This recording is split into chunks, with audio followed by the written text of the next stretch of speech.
आर्सिया मोन्स, mysterious cloud on Mars. हमारे solar system का चौथा प्लैनेट और धरती का पड़ोसी ग्रह मार्स यानी कि मंगल ग्रह हमेशा से ही हमारी क्यूरियोसिटी का सेंटर रहा है।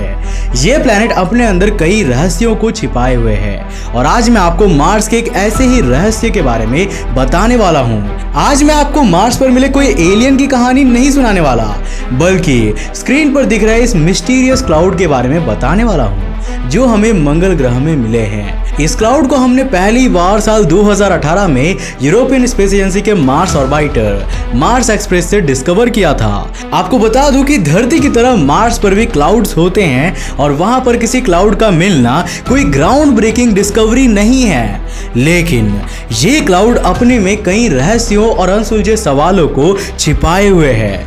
तो आखिर ये क्लाउड क्यों इतना खास है, ये बनता कैसे है और इसने दुनिया भर के वैज्ञानिकों के दिमाग का दही क्यों कर रखा है, और क्या ये मार्स के बारे में कोई अनसुना राज खोलता है। आज के इस वीडियो में मैं इन सारे सवालों का जवाब देने वाला हूँ। साथ ही मैं आपको भारत के मंगलयान मिशन और इस क्लाउड के बीच के कनेक्शन को भी बताने वाला हूँ, तो वीडियो को बिल्कुल एंड तक जरूर देखना।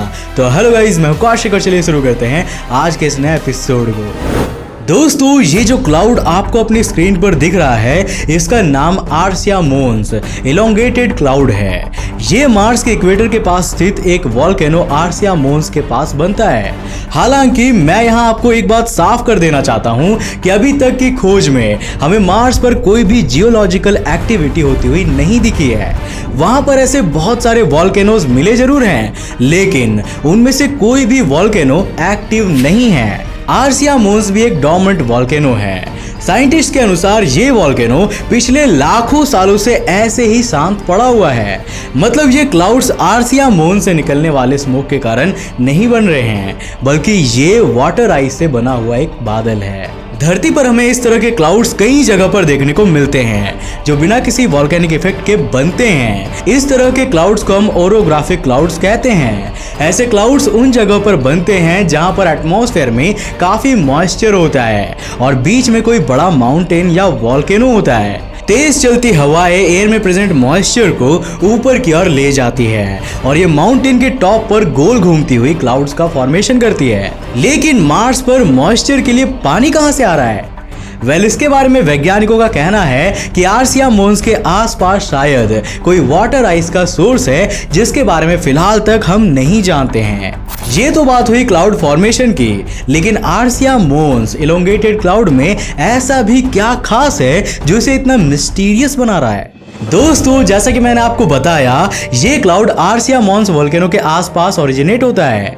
ये सुबह के समय सूरज उगने के पहले ही बनने लगता है और समय के साथ साथ बड़ा होता जाता है। शुरुआती 2 से 2.5 घंटों में ये 600 किलोमीटर/आवर की स्पीड से बढ़ता जाता है और ये सोलर सिस्टम के सबसे बड़े वोल्केनो ओलिम्पस मॉन्स तक फैलता है। अपने फुल स्ट्रेच में ये करीब 1800 किलोमीटर लंबा और 150 किलोमीटर चौड़ा होता है। ये क्लाउड हमें हर दिन करीब 10 घंटे के लिए दिखाई देता है और फिर ये धीरे धीरे गायब हो जाता है। इंटरेस्टिंगली, ये क्लाउड हमें साल के हर सीजन में नहीं देखने को मिलता, बल्कि ये सिर्फ गर्मियों के मौसम में करीब 80 दिनों तक ही देखने को मिलता है। ये बात इंटरेस्टिंग इसलिए है क्योंकि मार्स पर हमें जो क्लाउड्स देखने को मिलते हैं वो विंटर के सीजन में ही दिखाई देते हैं, लेकिन ये सिर्फ गर्मियों में ही दिखता है। धरती पर हमने बहुत सारे क्लाउड्स देखे हैं, वो अलग अलग शेप के नजर आते हैं और वो कभी कभी काले तो कभी सफेद होते हैं, लेकिन आज तक हमें धरती पर इतना बड़ा और इतनी तेजी से ट्रैवल करते हुए बढ़ने वाले क्लाउड नहीं देखे हैं और सोलर सिस्टम के दूसरे प्लैनेट्स पर भी ऐसा कुछ देखने को नहीं मिला है।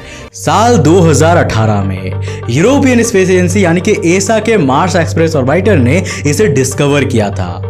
हालांकि हमें यहाँ पर यह कहना चाहिए कि मार्स एक्सप्रेस ऑर्बिटर ने इस पर पहली बार ध्यान दिया था। मार्स पर भेजे गए पिछले मिशंस की फुटेजेस को चेक करने पर पता चलता है कि इस क्लाउड को हमने पहली बार 1970 में ही देख लिया था, लेकिन हमने इस पर कभी भी ध्यान नहीं दिया। लेकिन आखिर ऐसा क्यों? वैज्ञानिकों का कहना है कि इस क्लाउड की टाइमिंग और लोकेशन इसकी एक्सप्लोरेशन की सबसे बड़ी प्रॉब्लम है। हम मार्स पर जो भी ऑर्बिटर्स भेजते हैं वो बहुत कम ही उस एरिया पर ऑर्बिट करते हैं जहां पर ये क्लाउड देखने को मिलता है। सेकेंडली, जो मार्स ऑर्बिटर्स इस एरिया को ऑर्बिट करते हैं उनकी यहां से निकलने की टाइमिंग दोपहर या शाम की होती है, इसलिए हम इसके ओरिजिन के बारे में कुछ पता नहीं लगा पा रहे हैं।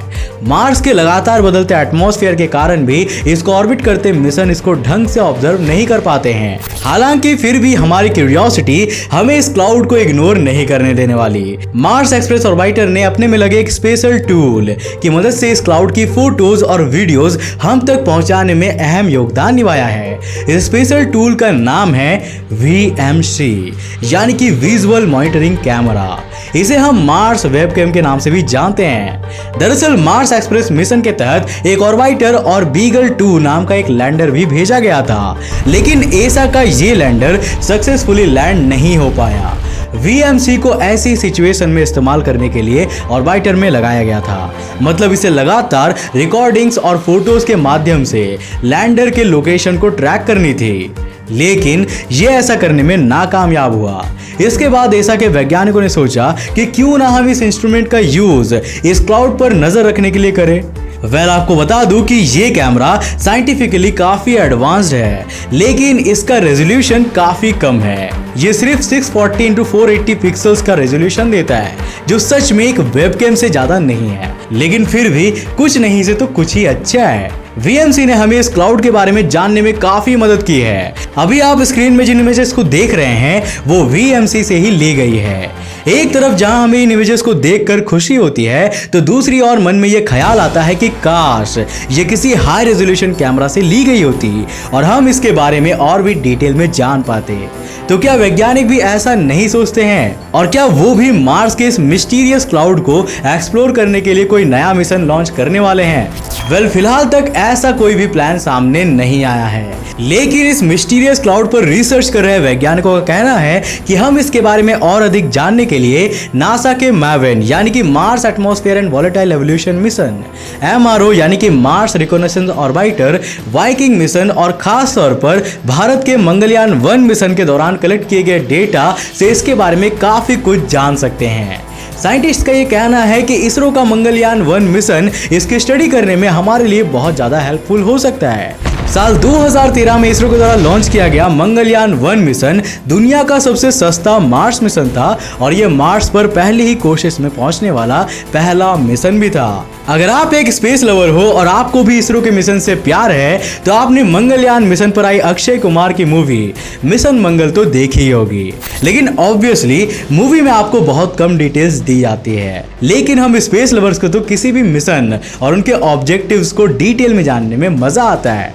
तो क्या आप मंगलयान 1 मिशन के बारे में एक डिटेल्ड एपिसोड देखना चाहते हो, जिसमें मैं आपको बताऊंगा कि आखिर इसरो ने मंगलयान 1 मिशन के थ्रू मार्स पर क्या क्या खोजा है और मंगलयान 2 मिशन से इसरो क्या क्या अचीव करने की प्लानिंग कर रहा है?